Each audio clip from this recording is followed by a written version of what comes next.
Hi everyone, कैसे आप सब लोग। मेरे यूट्यूब चैनल डीवीपी डिजाइन में आप सभी का स्वागत है।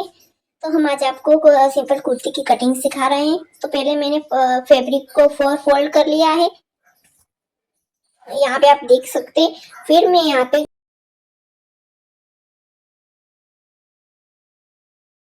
हमें ऊपर की साइड एक स्ट्रेट लाइन ड्रॉ करनी है, जिससे हमारा ऊपर का जो बेकार कपड़ा है वो निकल जाए।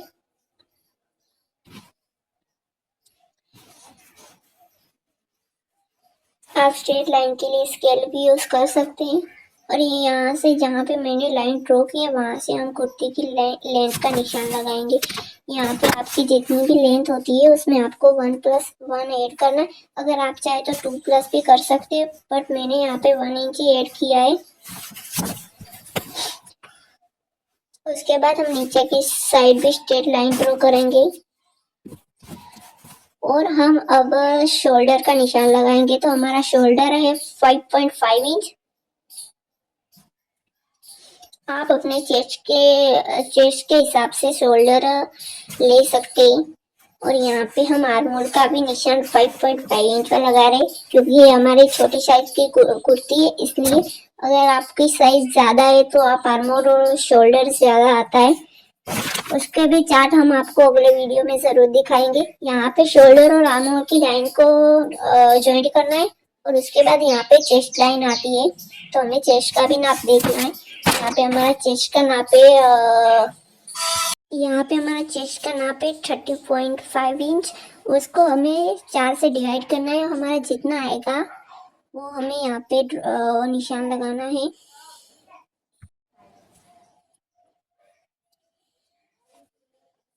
आपको 30.5 इंच को 4 से डिवाइड करना है और जितना आता है उसका यहाँ पे निशान करना है। ये हमारी चेस्ट लाइन जो मैंने ड्रॉ की है ऊपर की साइड, वहां पे।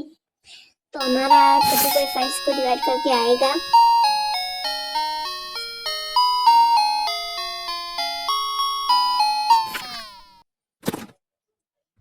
7.6 पे। हम यहाँ पे निशान लगाएंगे और उसमें आप लूजिंग जितना देना चाहते हो पर दे सकते हैं। मैंने यहाँ पे 2 इंच ही दिया है।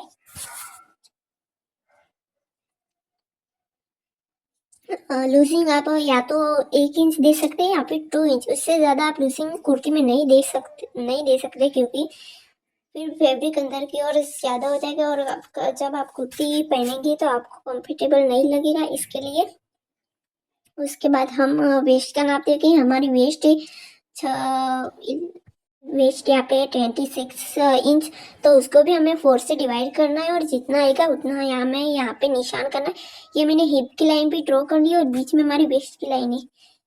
आपको यहाँ पे चेस्ट लाइन और वेस्ट लाइन और हिप लाइन तीनों का ध्यान देना होगा। अगर आप यहाँ पे आपको अगर कुछ भी गड़बड़ हुई तो आपकी कुर्ती अच्छे से फिटिंग नहीं आएगी। तो यहाँ पे मैंने चेस्ट का तो जो निशान लगा दिया। अब मैं आपको यहाँ पे हिप का वेस्ट का निशान लगा रही हूँ 6.5 इंच, और उसमें भी मैं 2 इंच लूजिंग दे रही हूँ।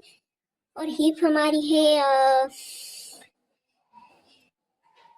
हमारी जितने भी है उसका हमें 4 से डिवाइड करना है और उसमें भी हमें 2+ करना है। इसके बाद मैंने तीनों लाइनों को ज्वाइंट कर लूंगी। ये आपको वीडियो पूरा देखना है, जिससे आपको सब स्टेप बाय स्टेप समझ में आएगा।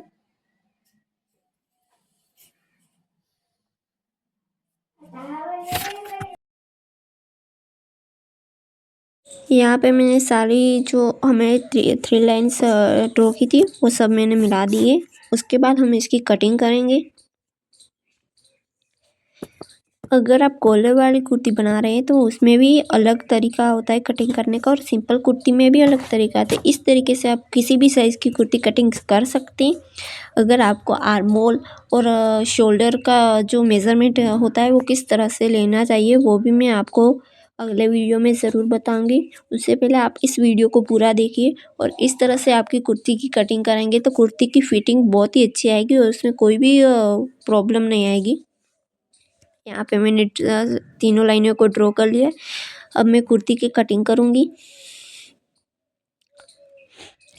आप हमारे वीडियो को लाइक करें, शेयर करें, सब्सक्राइब करना तो भूलिएगा ही मत। और वीडियो में आपको अगर कोई भी इस जहाँ मैंने आपको समझाया उसमें आपको समझ में नहीं आया, उससे आप हमें कमेंट में ज़रूर बता सकते हैं। यहाँ पे हम अब कुर्ती की कटिंग करेंगे।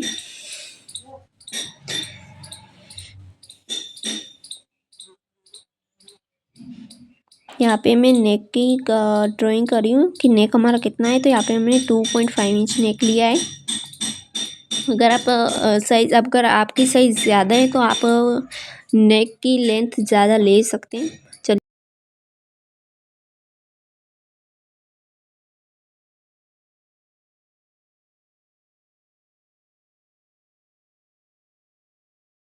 यहाँ पे हमारी कुर्ती रेडी हो चुकी है, हमने इसकी कटिंग कर ली है। कुर्ती में अगर आप डिज़ाइनर गला बनाना चाहते हैं तो उसमें हमें अलग तरीका होता है कटिंग करने का। और अगर आप सिंपल कुर्ती बनाना चाहते हैं तो इस तरह से आप सिंपल कुर्ती की कटिंग कर सकते हैं। ये हमारा बैक पार्ट है। बैक पार्ट में हमें गले की जो लेंथ है वो छोटी ही रखी है, क्योंकि ये छोटी साइज़ की कुर्ती है इसलिए। तो अब हम स्लीव की कटिंग करेंगे। तो स्लीव में हमें सबसे पहले जो कुर्ती का आर्मोल राउंड होता है वो हमें नाप लेना है कितना है। तो यहाँ पे हमारा आर्मोल, यहाँ पे जो आर्मोल का राउंड है वो नापेंगे, फिर हम स्लीव की कटिंग करेंगे। तो यहाँ पे मेजर टेप आपको रख के यहाँ पे हमारा 9 इंच आ रहा है। तो फोल्डर साइज से हमें 9 इंच पर निशान करना है। यहाँ पे मैंने फोल्ड किया है फैब्रिक को। उसके बाद यहाँ पे मैं 9 इंच पर निशान लगाऊंगी।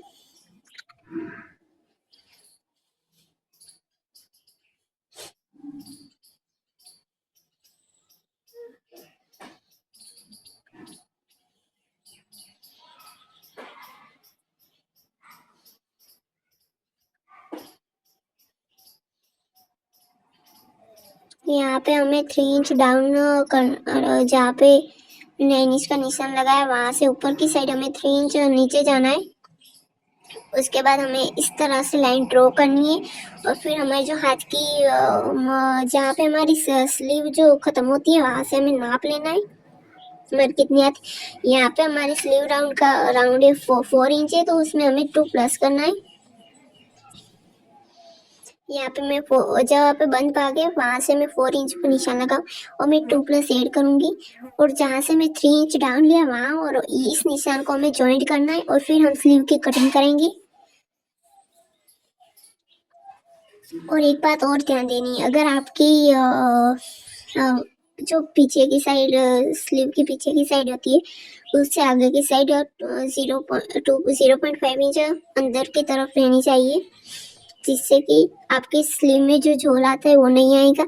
यहाँ पे हमारी स्लीव रेडी है। यहाँ पे हमें फ्रंट पार्ट में जो 0.5 इंच नीचे की तरफ डाउन करना है उसका निशान लगाया। अब मैं इसकी कटिंग करूँगी।